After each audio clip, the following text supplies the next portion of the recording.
Keamanan menjadi kunci utama dalam menarik lebih ramai pelabur asing dalam meluaskan potensi pelaburan dan perdagangan ke negara-negara blok ASEAN. Perdana Menteri Datuk Seri Anwar Ibrahim berkata kejayaan dalam mempengerusikan sidang kemuncak ASEAN ke-47 tidak boleh dinilai dengan Malaysia sebagai tuan rumah. Sebaliknya melihat kesinambungan lebih 5 dekad sejak ditubuhkan. I don't think you should assess or evaluate based on my chairmanship. You see, I inherit an organization. They have done remarkably well in some areas.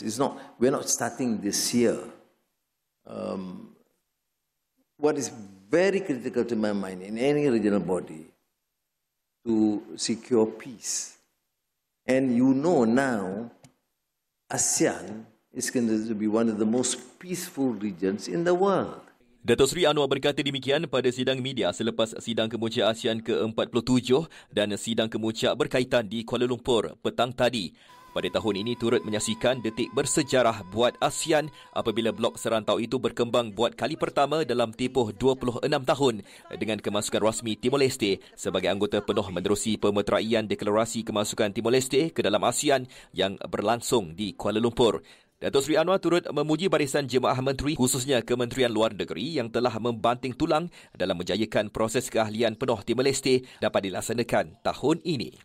Sebab itu rakan-rakan kita terutama di Kementerian Luar bertungkus lumus dan sepanjang tahun ini cari jalan dan helah bagaimana dapat keanggotaan penuh Timor Leste dalam ASEAN dan alhamdulillah tanpa sejarah kerana kemasukan mereka.